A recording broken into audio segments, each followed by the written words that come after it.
Hollywood's youngest studio, DreamWorks SKG, is about to release its animated epic, The Prince of Egypt. For the new studio, this retelling of the story of Moses is a major gamble.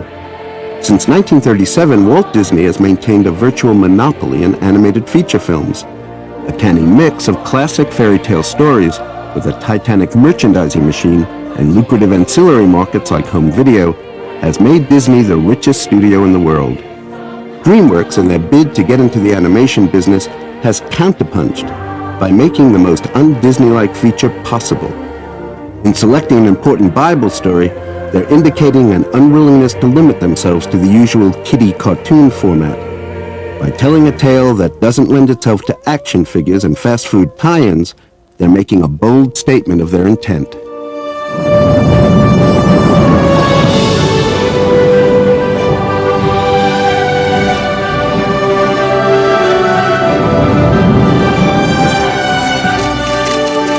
On October 12, 1994, three friends who happened to be among the most successful players in the entertainment industry announced they would found a major studio, the first to set up shop in Hollywood since 1924.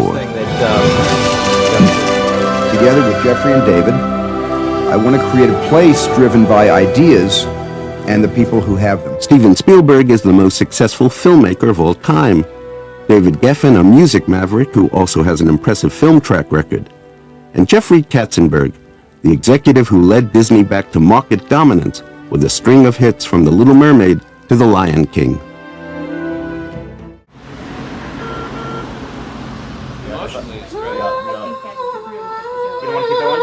At Disney, Katzenberg had learned the importance of music to the success of an animated feature.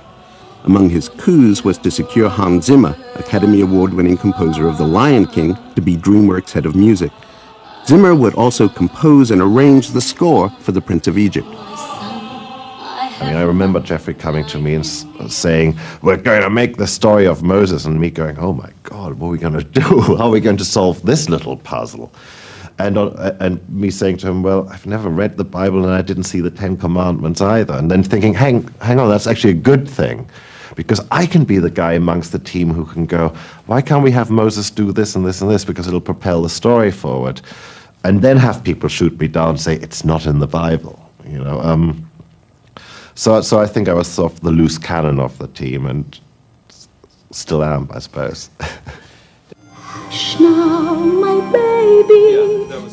Alongside Hans Zimmer, Katzenberg chose Stephen Schwartz, an Academy Award winner for Pocahontas, to write the songs.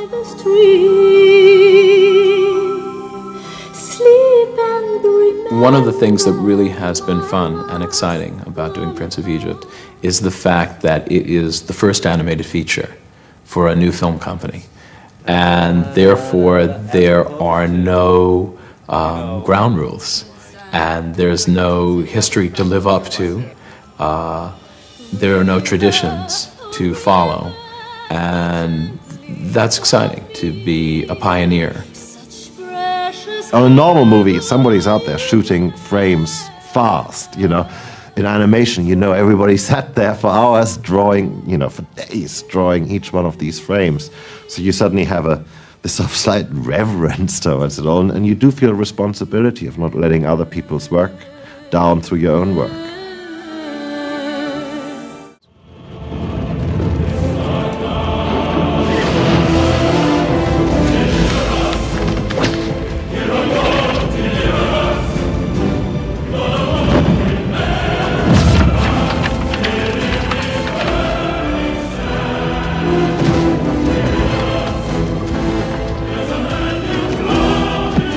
While artists worked on the 40,000 illustrations that make up the opening 7 minutes of the film, Stephen Schwartz perfected the title song. Deliver Us was the very first thing that I wrote for the film. Having established the Hebrew tribes suffering there in the sun at the beginning, I spent a lot of time writing essentially a lullaby for Moses' mother, whom we never see again in the film, but I really wanted you to feel the pain this woman went through in having to surrender her son to the river as the only possible way to protect him, and for all she knows, he's going to not be protected anyway. He's going to drown 2 seconds after she sets him into the basket and sends him off. The river, oh river, flow gently for me. Such precious cargo you bear. Do you know somewhere he can live free? River, deliver him there.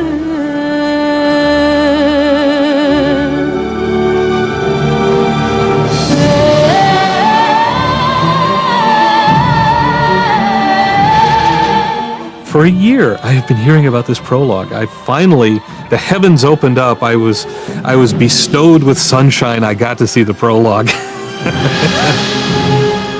I can honestly tell you that I was very impressed because I was surprised. I expected to see sound and fury and thunder and bombast, and what I saw was emotion. And that's what brings the people in. You have the backdrop of the spectacle, and then a very human story of a mother and a baby going on. I instantly embraced this incredible challenge because you're dealing with such history, you're dealing with so many people's emotions and beliefs and truly the cornerstones of who they are. Of the whip on my shoulder. Deliver Us was the very first thing that I wrote for the film. It was very important to me that, as a lyricist, that people be engaged right away in the sufferings and struggles of the Hebrews, that they be sympathetic to their plight immediately, and also that they connect with the story on a more personal level. That was a gift.